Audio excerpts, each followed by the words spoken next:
We will begin the book of Exodus now. Exodus. If we could put the word Exodus into a more friendly term, it would be something like the escape from Egypt. The book recorded how the people of Israel came to escape from Egypt, but that's not all the book talks about. There are important topics that we ought to know and consider. There are about 5 to 7, depends on how you see them, crucial topics that we need to talk about. The first topic is how God prepares man. People normally do not give much thought on this kind of a topic in the Bible. So people who give lectures or sermons on the book of Exodus tend to just skip this part over. They do not realize how important this topic really is. So they just pass it by, but this is actually a serious thing to know. The way I see it is that this topic is the most important topic in the whole book of Exodus, how God prepares man. This is not a topic to just skip over, but give some serious thoughts to it. Let us be frank for a moment here. For those who have children, if your children excel in school, get outstanding grades, and ace the SATs, where do you want your children to go when it is time to choose college? You will want your children to go to one of the Ivy League schools or other prestigious universities, correct? For many Christian parents, not just here or anywhere else for that matters, they seem to worship these schools more than their own religion. For some parents, schools have become their religion. And do they return to the church after school is over? No, they look for more prestigious and popular schools for advanced degrees. What I am trying to say is that so many Christian people have become so earthly and secular, and they consider what these schools teach to be more superior over what churches teach, thus confirming what I am saying about the schools becoming these people's religion. They love what this world has to offer more than they love God and Christianity. They are madder about it. And since there is nobody that points it out and clearly tells them that it is wrong, people keep on doing it, thinking that it is the right thing to do and seek the worldly honor. This is the mindset of the modern-day Christians, getting into a good university and making a bit more money with it. Not one household out of thousands, or 10,000s wants to raise their children to become worthy of God's work. Not one parent says, my child is honest, kind, faithful, and does well in school. So I should send him to a theology school, so that he can become either a pastor, a theology scholar, or someone who will teach the Bible. I have not met such a person in my 30 years of ministry, not one. That's not exactly how Christian households are like, and that's not how they think. If a kid has potentials, then that's not how parents think. On the opposite side of the things, if a kid doesn't like studying, does poorly in school, is lazy, is only after goofing around, and is nowhere close to getting into a good university, then the parents push the kid towards a seminary school, as if the seminary school is a garbage collector. The good ones are all filtered out and reserved for prestigious school, and the leftovers are pushed towards the seminary schools. This is why so many pastors are underqualified and mediocre. Then these pastors are judged on how good or bad their sermons are. The Christian families and churches aren't doing the job of raising God's people. Our ways of thinking just do not extend that far. You are supposed to bring the finest offering before God, but no one teaches like that, and instead people have fallen into the earthly goals, so much so that nowadays Christians are more secular than the people of the world. People think that it is the ways of the world are correct paths to follow, and since no one points out the problem with such ways, no one tries to fix the problem. I have not seen one pastor who tells people that it is the wrong way. Churches aren't seeking God's creation logic, and they sure aren't interested in aligning people's lives with God's creation logic. Instead they pursue the wealth of the world, the materialism, secularism, and egoism. Some pastors would have you believe that these things are in fact good for you and good for the church. They would have you believe that everything is going all right. Everything is not going all right. The world is falling into abyss at a tremendous speed, and nobody can stop it. If we do not wake up, not just your country, but the whole world has no hope. In fact, oftentimes the church pastors are just like that, too, if not worse. My problem with the whole thing, just as before, remains the same. What needs to happen first in the Christian families is that they need to start having a lot more children. Then these children must be raised the right way, and they are to be dedicated to God. This isn't happening right now. Children aren't being born, children aren't being raised right, and children aren't being dedicated to God. There is no other serious problem than this. It goes something like this. God does His work in this world, and His work can be categorized into three types. The first type is the work that God Himself does on His own. This is the type of work that God does alone, and we humans don't need to interfere, and He doesn't need our help to perform His work. Since God is not lazy, nor does He make any mistake, nor does He procrastinate. So we have nothing to worry about this type of His work. There is no problem at all. The second type is the work that God does through the angels. The bad ones have already been cast aside, and they all have taken up sides with Satan. The remaining angels do not appear to be lazy nor unreliable. So there is nothing that we need to worry about this type of work, either. The third type is the work that God does through us, man. This is the type of work that God does with and through a person or a group of people. For this type of work, though, if a person isn't ready, or up to the task, the work cannot be performed no matter what, even if it's for the Almighty God. So these are the three types of work that God does: the work that God does Himself, the work that God does through the angels, and the work that God does through man. For the third type of God's work, if a person does not cooperate, or a person does not truly dedicate himself or herself to God, or has dedicated but is not suitable for the job, then no matter how powerful and mighty God is, He cannot do the work. It doesn't matter if hundreds of years go by, because the work will not be done. I consider this issue to be the most serious issue of all. If a person of God does not get ready, then God's work cannot be done. I will prove it to you whether it is true or not with a historical example. It has been about 400 years since the children of Israel had gone into Egypt. 400 years is a long time, not 40 years, but 400 years. I wonder just how many people had gone to the grave during that time. 400 years have meaninglessly passed without knowing who God was. It was not because God was lazy or lacked ability, it was because there was nobody that God could have had worked with. A person who could have stood on God's side and advocated on behalf of God, such a person was simply not ready. There wasn't anyone.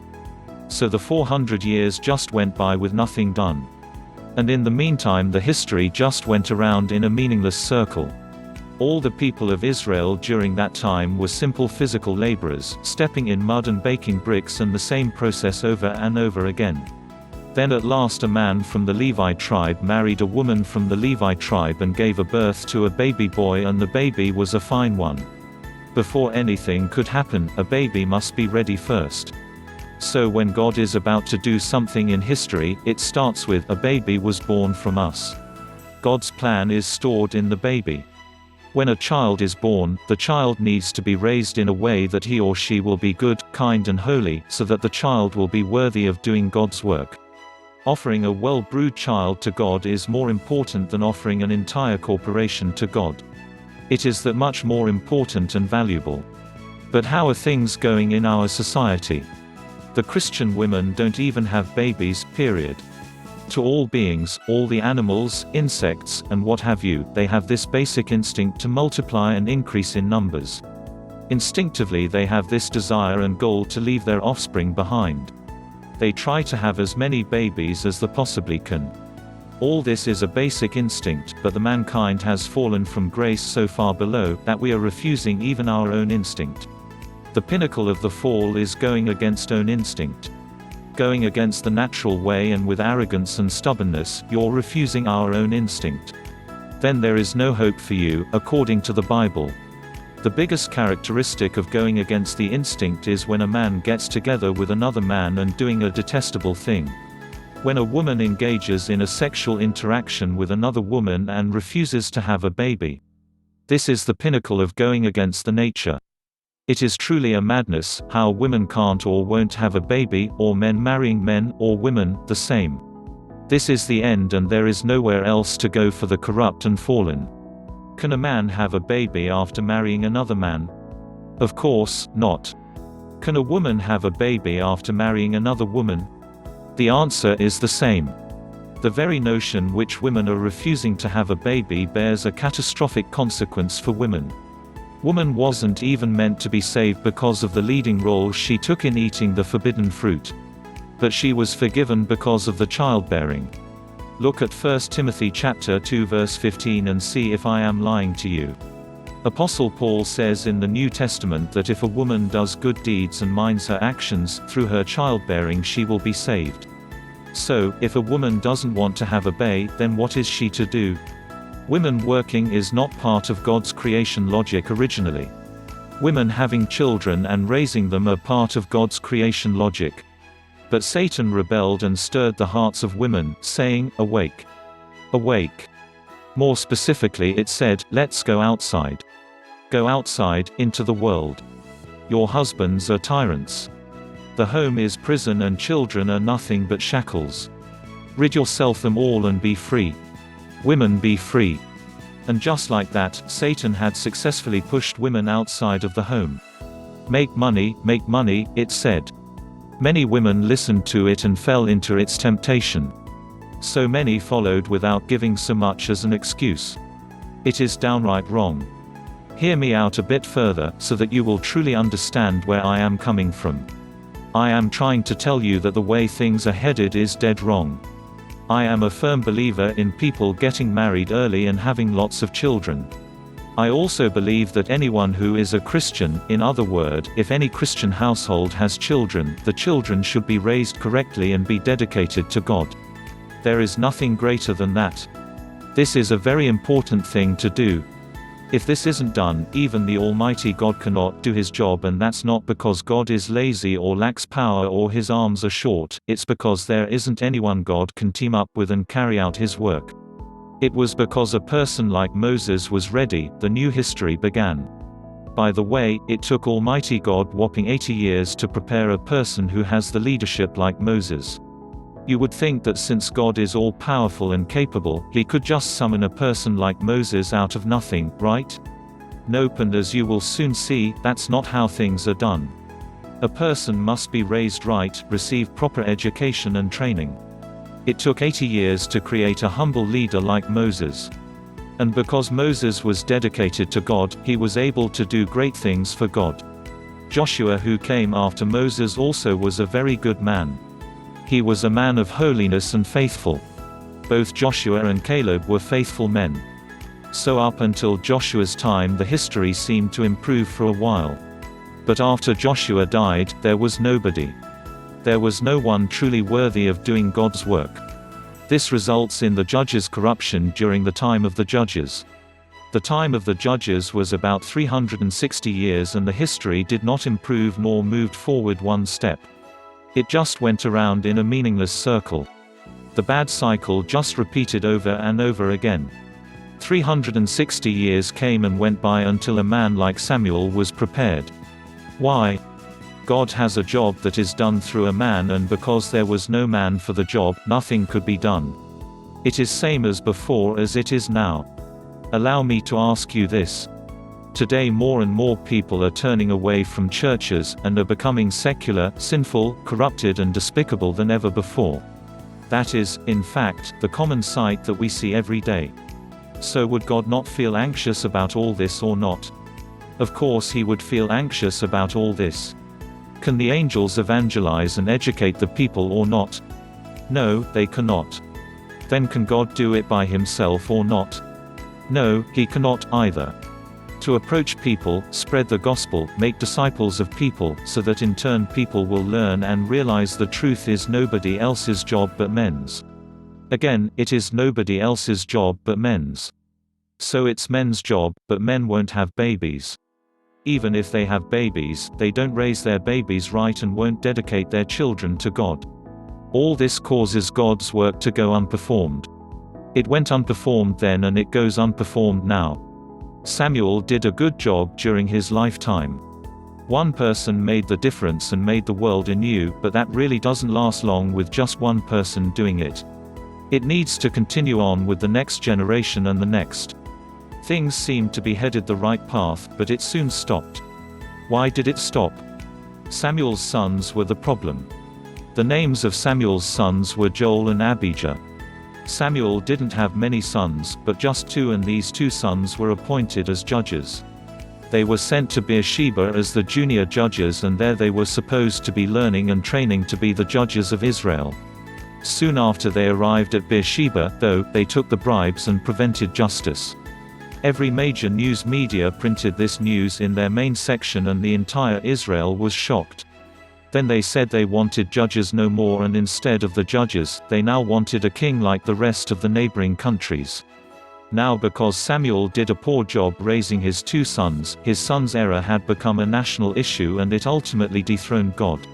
Then God was the king over Israel, but now God was dethroned and Saul took his place upon the throne.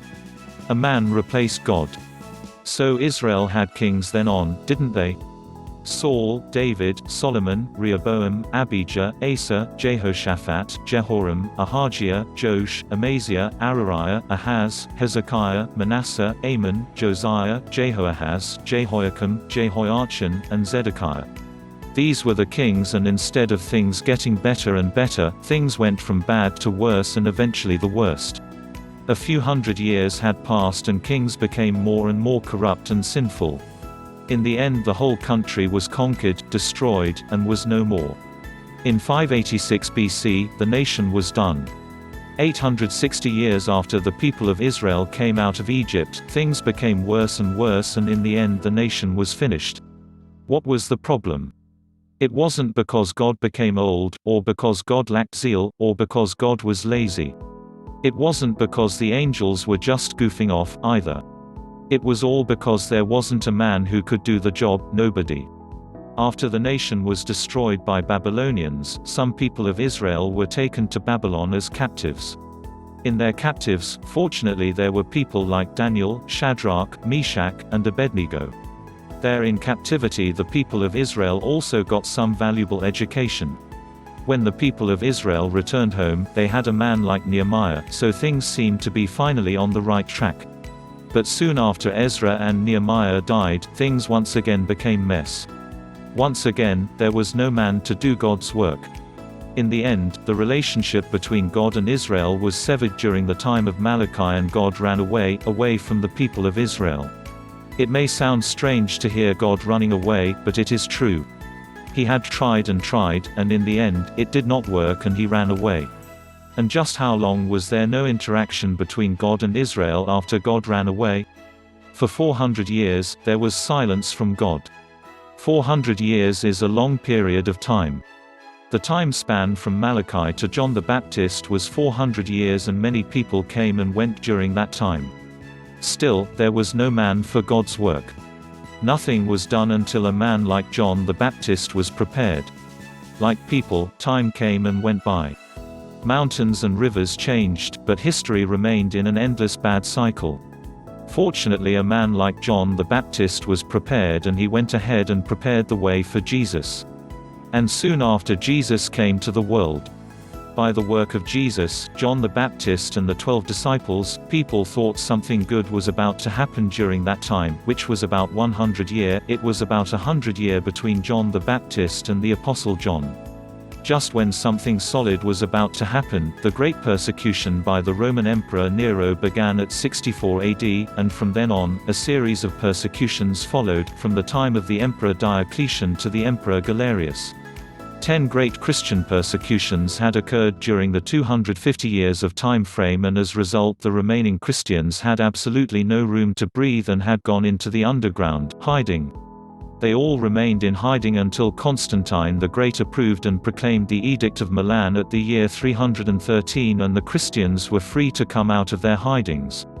Once their long exile was over and were free to talk of their religion, what they were saying was nothing short of wonder, not at all in a good way. What people in Alexandria were saying was different than what people at Antioch were saying. In the same way, people in Rome and Constantinople were saying different things, too.